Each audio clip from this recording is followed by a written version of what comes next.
Kelly Vaughn, and this is Inside Indy. And today we're going to talk about help, solutions, and wellness for the elderly. And I know you're thinking, well, I'm not old. Trust me, your day's coming, as well as mine. In fact, I think I'm already there. Joining us in the studio is Janet Mackins, and she is the president and the founder of Mind, Body, Soul Connection, LLC. Welcome, Janet, to the show. Thank you. Thanks for having me. Okay, you are a gerontologist? Yes. And what does that really mean, and what does that entail? What do you do? Gerontology is actually the study of aging. And so in my field, I specialize in the dimensions of aging associated with aging and old age by actually focusing on social wellness, physical wellness, spiritual wellness, intellectual wellness, emotional wellness, and about engaging our elders to live this stage of their lives with optimism, hope, and dignity. Okay, let's talk about, because we say the elderly, because, you know, when I was coming up, when you're little, everybody's old, right? You could be 40 and, you know, when you're a kid, you think 40 is old till you turn 40. But when is a person elderly? Because in my mind, when I was growing up, it was 65 or older.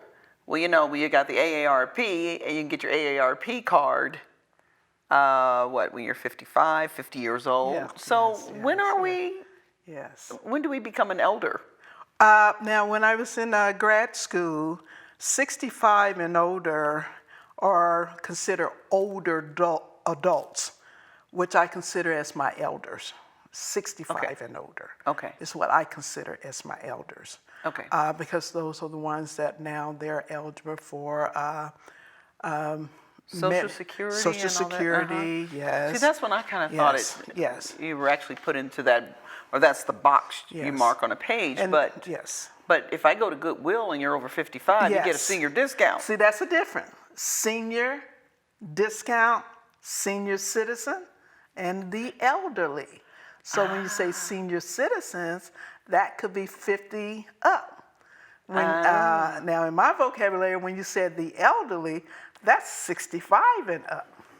So there are groups, okay? Because I kind of just put them all together. I didn't know there was a... Yeah, and then if you think about senior citizens, you're really talking about your baby boomers, okay? So your elderly is just what they are. They are the elderly. Okay, gotcha. Yes. Okay, now that makes sense. So I'm not elderly yet. I'm a little relieved, but it's a fast to coming. So we talked about, you mentioned wellness. Typically, what's going on with an elderly person when they're not well? What are some things that they usually face, and that we as younger people need to know what we're about to come into? Well, social wellness is actually human connection. Let's just start that way. Okay. Human connection is one of the most significant component to quality of life. So that requires your social wellness, physical wellness, because it keeps you engaged with other human beings. And we all need one another. So that human connection, and to be isolated at home, a lot of times while your family members are working and you're more home watching television, that's not quality of life. We all need each other to be able to age well in place. But I like Law and Order. That's good. That's that time for yourself, okay? But you still need human connection. I'm a television freak too. I was like, I'm thinking that works for me. Yes. But so that is probably one of the number one challenges that elderly people face is the isolation. Yes. Right. Yes. So is that because friends are gone, or what changes in our lives where we're so isolated? Well, a lot of times your elders have to go away from their environment to live with a family member, and sometimes they're moving to another state, or they moving out of their neighborhood, and then a lot of times their social connection, either they have passed on or they have moved away, And so now they're experiencing social isolation and loneliness because they're home alone. Okay. What about the dating game? Is that do people the single elderly face the same challenges in terms of? I believe so because I'm single. And I think dating should be part of quality of life because we need that opposite sex, you know? Okay, right. Yeah, and I think a man needs to be with a woman needs to be with well, things have changed nowadays, but everybody needs somebody. Right. Yes. So what do you think is happening there in terms of the elderly having the problem of not being able to go out on dates, or they're not being asked? What happens? Because I've heard that before from other people in the community who deal with the elderly about there's a lot of loneliness, but nobody's asking anybody out. What's going on there? I think it's the lack of social engagement because you're not going to meet anyone by being at home. You got to get out. How do you connect with people? By getting out, by being engaged. I think it would be great if seniors that are able to get out to start volunteering so that they can connect with other seniors. Right. So get some exposure out get there. that So somebody exposure. can act in. But you got the ultimate exposure here today, Janet. So you said you're single. So if you're watching, she's not elderly yet, but she's single today, and she kind of put it out there. So, you want to put that number on the screen while you? No. that ain't reason why we're here. Okay, now you have an event, a seminar coming up, right? Let's talk about that. Yes, Okay. yes. Well, as you know, that a lot of people are experiencing joint pains. And so we're having our second Bone and Joint Awareness Day, which is going to be October the 17th. Okay. And it's going to be at Martin University from 9:30 to 2 p.m. I think I got it right. 9:30 to 2 p.m. at the Martin University at 2186 North Sherman Drive. And it's actually an education seminar, continental breakfast, Nice. lunch, entertainment, and social engagement. And this is sponsored by Depew Synthesis Ah, nice. out of Nice. Warsaw, Indiana. Okay. They're actually the host sponsor. Oh, nice. Okay. So people can come out and gain information. Yes. And you mentioned the joint pain, and I'm experiencing some of that. And sometimes I'm not sure if it's, the joint or the back, and there's a lot going on there. Yes, yeah. So you're actually, it's a seminar on today's solution. Oh, nice. Okay. Yes. Today's solution for joint pains. Okay. Now, they register there, or can you sign up ahead of time? Yes, you can go to eventbrite.com and search for bone joint, and it will pop up, and then you can RSVP on eventbrite.com, or you can go to our website, connect2mbs.com. Oh, okay, very Yes. good. Okay, now does it cost anything to attend? We just a $5 donation. Okay, you mentioned that. Okay, wow. Now, what about if you have kids or grandkids or great grandkids? No children. No children. No children. Oh. Yes. No Okay. children. But if you have a caregiver that could be in their early 20s or 30s, and you need to come with your caregiver, you can bring your caregiver. Okay. Yes. Okay, Yeah. sounds good. So what do you want people out there to know? This is your opportunity to talk to the audience about aging in general. Is there something you feel they need to know that they don't understand, or that they don't get? Yeah. From my experience, social engagement is actually a requirement to help you age in place, and also to help you age gracefully. Because then when you connect with others, you'll find out that you're not the only one that's experiencing memory loss. And one thing about early stage memory loss, you don't have to, it's not about what you remember, it's about how you feel in the moment. So a lot of time families, because their loved ones are experiencing dementia or Alzheimer's, they don't take them anywhere because they won't remember. It ain't about them remembering. It's about how you're making them feel in the moment.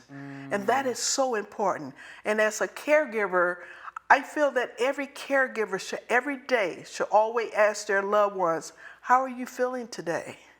What's going on? Tell me what you're thinking. And that will help them to start communicating, better when you talk with them and not talk at them. Okay. Yes. Okay. And we just got a couple of minutes left. So for those who are watching, how can they be proactive in helping and serving the elderly? Okay, well, I actually know I'm the founder of Mind, Body, Soul Connection, LLC, which we host every second Saturday at the Edna Martin Christian Center Leadership Legacy Campus at 2259 North Ralston Avenue. We host a social wellness program that provides lunch, entertainment, and socialization.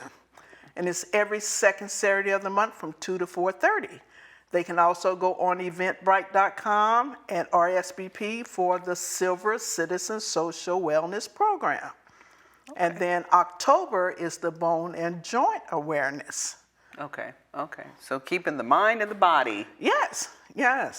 active is And key. staying engaged. There you go. Yes. There you go. Sounds good. Well, thank you so much, Janet, for coming in and enlightening us, and hopefully you get a boyfriend out of this. If not you, maybe there's hope for me. To God be the glory. Amen. That's the ultimate boyfriend. Yes, Janet Mackins, who is the founder and president of Mind, Body, Soul Connection here in Indianapolis. Thanks for joining us. Thank you for having me, Kelly. On Inside Indy. And we'll be back with more here on Inside Indy after this.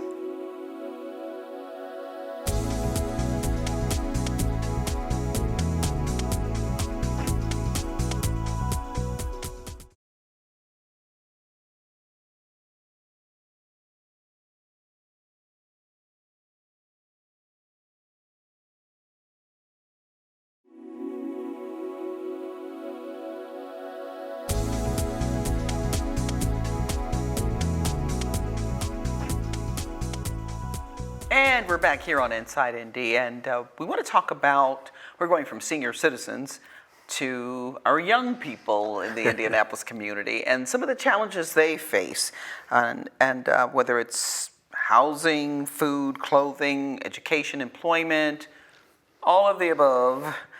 We have Antonio Patton, who is the director of the Far East Side Reset Center. Welcome to the show, Antonio. Thank you for having me. You are what we call here a mentoring king, and what that means is that you mentor young people. Yes, ma'am. And so because of that, we give you the title of king. So It's not mentoring young people to become kings, which I guess it could be taken that way too, but Sure. It really means that. So tell us what you do and how you do what you do at the Reset Center. Oh, wow, it's amazing. So I come alongside of a young man by the name of Howard Harding. We met early this year, and it gave me an opportunity. He asked me, he said, man, what's your heart? What's your passion? What's your vision? What is it that you want to do? I said, well, right now I just go after young people that people tend to write off. People tend to think that they'll never amount to nothing or they can't be anything. I said I was once that individual, but God gave me a new leaf and a new life. And forgave me for all the things that I'd done. So with that transpiring in my life, him becoming my everything, the first thing he spoke to me, he said, now go back and get those that are similar to, can have a story like yours. So it allows me to go into some places and neighborhoods that some people are afraid to go, and then some people just can't go because I can relate to a lot of testimonial stories, incarceration, dealing with low-income families, young people that get homework but don't have a home to do the homework in. So that is some of the things and challenges that I'm plagued and faced by. So I meet these young men through avenues of basketball, football, boxing, whatever piece of bait that God will give me that will draw a man in, because I'm a firm believer, if you heal the man, you'll heal the family. The power lies within the men being structured right and getting right in their proper places. And if we can get the young men to rise up and walk as gentlemen and respect our women and respect themselves, then that gives them an opportunity to empower and make sure they pull their peers alongside of them. And I want them to have this embedded in them at the age of like 9, 10. So we go after these young men from the ages of 11 to 19, but we don't write off any kid, because I'm a firm believer that if you love a person with no strings attached, no hidden motives or no hidden agendas, they'll tell you their life story. Because a lot of times you run into young men that have been sold false dreams. Daddy, they're still sitting in the window waiting on dad to come pick them up. And I know what that felt like. I don't know what my biological father looks like to this day. And it was resentment set inside of me. I was furious. I envied every kid that had a father for all the wrong reasons. Just since I didn't have that king to sign me, to authenticate me and tell me I was good enough to play on the basketball team, I then counteracted with a negative. It didn't turn into a positive for me. I despised every kid that had a father for all the wrong reasons, And so once God gave me a father, a guy stepped into my life and loved me right where I was at. His name was Donald Bernard Edwards Jr. And along the way, he loved me right there and invited me into his home and invited me into his house. And I had played Monopoly several times, but I had never played it. Was he a neighbor or a friend of the family? He actually was a neighbor that watched me and just watched me and took the opportunity to bless my family and I. We were actually in the house and didn't have anything to eat, and that's how he came into my life. Wow. So I take opportunities like that and I do the same thing. Along the way, I then transitioned, and I have another father that grabbed me, and that is when my growth came. When my father that I have now, which is Rodney D. Beard, and I call him my dad, and God knows I love him as like he's my biological. He just taught me how to love young people right in the process. So there's 3 stages of young people. There's a tilling stage. And if you know anything about tilling the ground, that you got to be instrumental. Some people till with a tiller and then they just throw seeds. But those that really concerned about the soil and want the best harvest, they get on their knees and they pull out all the rocks they possibly can see. And then they also come back and put topsoil on it. They put vitamins and nutrition in the ground, and they haven't even thrown the first seed. And that's what I see in these young men and young women that I run into. I see ground that needs to be broke up and retilled, and then pull all the weeds and anything that may infect and the stigma of what's going on in their lives on the Far East Side.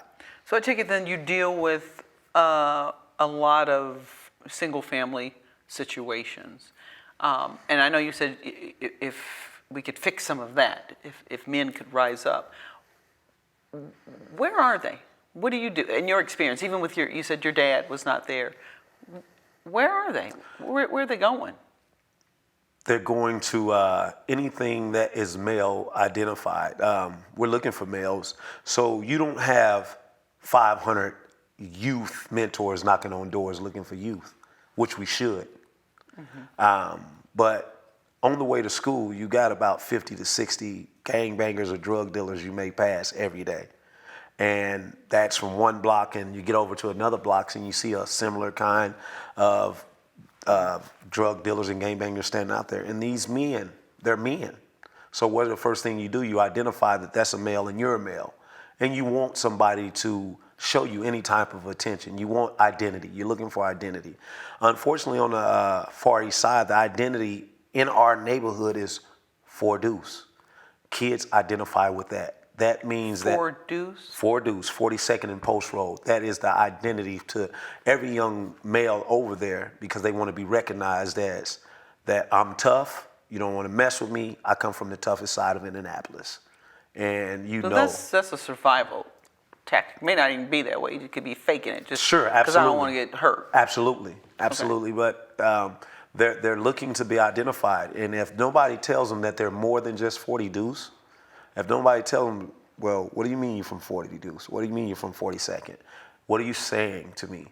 Are you telling me you can't be the next CEO of some architect building? Are you telling me that you don't see yourself being the next president? You don't see yourself being the next enlisted officer? You don't see yourself being the next Phil Donahue or having your own talk show? You don't see anything beyond 42nd? Well, let me empower you. Let me love on you. Come here, because who wronged you? Who infected you? Who put this wrong antidote in you? This antidote called hate and bitter and anger. Where did it come from? What is the root cause of it? So you have to till that stuff up out of them. And they want to see if you're real. They want to see if you're really loving them with no hidden motives. It's easy to love me if you're looking for something in return. But can you love me when you're I had a young man look me in the eyes and he said, man, what do you want from me? I said, I want you to succeed. He said, succeed in what? I said, in life. I don't want to just build great athletes. I don't want to build just great singers. I said, if I build a great athlete and he is a horrible husband, horrible father, horrible brother, uncle, and cousin, we fail. I said, but if he's a great husband and a great father and a great citizen in the neighborhood and never makes it to the NBA, we've got a win-win. And again, and I know your center, the Reset Center, addresses some of these issues very keenly with different programs, and I want to talk about that. But why do you think that they have more of a focus and interest in gangbanging than being a father? Why, and not just at 42nd and Deuce, but, or is it 42nd Deuce? Faux Deuce. Faux Deuce. I stand corrected. Yes, ma'am. 4 Deuce. Yes, ma'am. Why don't they think like, oh, I'd like to have a kid or have a house, or what do you think? What's the block there? Because my impression a lot of times is they're running away from it, and not just there, really across the country. There's this thing about nobody wants to be a father, everybody wants to be a pimp. That's what it looks like to me. But you are in the trenches. You're there in the middle of it. What do you hear? What are they thinking? So if you got a bowl, you get the same results. You have to take that individual from that bowl to inspire that individual and let them know it's more than just this bowl that you're in. This bowl promotes drug dealing, gang banging, and violence. That's what you're going to get out of that bowl if you never take that individual from that bowl. That bowl is going to reproduce the same thing it's been reproducing. And that's why in the 46226 zip code to 46235, it's violence, and that is the #1 homicide rate in all of the state of Indiana. We've got more bodies and more people getting locked up and incarcerated. So if you take that individual out of that bowl and you just take them up the street and around the corner, and like, this is what goes on, like a half a mile away from where you're at. Really? What is this? It's a Reset Center. Wow. Can I come here? Absolutely. What will it cost me? Nothing. Well, if it don't cost me nothing, what are you after? What do you want from me? I want you to succeed. And when you get in the kid's life, once they see that you're in it for the long haul, through the setbacks, it's a process to it. So we're just tilling. Once you till and then you throw the seeds, that's the second phase. The seed is pouring in everything positive, letting them know, I don't care what you did in life, you can be forgiven, and we can make a 180 from right here. Yeah. We've got just about a minute to go. Yes, ma'am. To take the fastest tour you can give us through the building, just to give people an idea of the different things you offer. Absolutely. All right, we walk into the Reset Center, you will see the screen. What will invite you in to let you know it's free yoga, it's free English, free Spanish. We also have Taco Tuesday, where you can, LeBron James started something, said Taco Tuesday. So you can come in there and the community eats for free. Also in there's a ton of resources, collaboration. Lawrence officers are there, IMPD officers in there. We've got the mayor from Lawrence inside of there. We've got so many people coming in there networking and coming together for a greater good. Inside there is health and fitness, strength and conditioning, as well as empowerment from the inside to the outside. Okay, kind of a city within the city. Absolutely. All right. Well, we got to go. I'll have to have you come back. Thank you so much. Okay. Antonio Patton, director of the Far East Side Reset Center at 4330 North Post Road. Near Fort It's Deuce. the new 42nd and Post. I didn't change the name to the new Deuce. Okay, the Yes, new ma'am. photos. Thanks so much for joining us Thank here. you, Kelly. On, Thanks for having on me. the Big 4-0 TV 40. And thank you for joining us. I'm Kelly Vaughn. We'll see you next time. Bye-bye.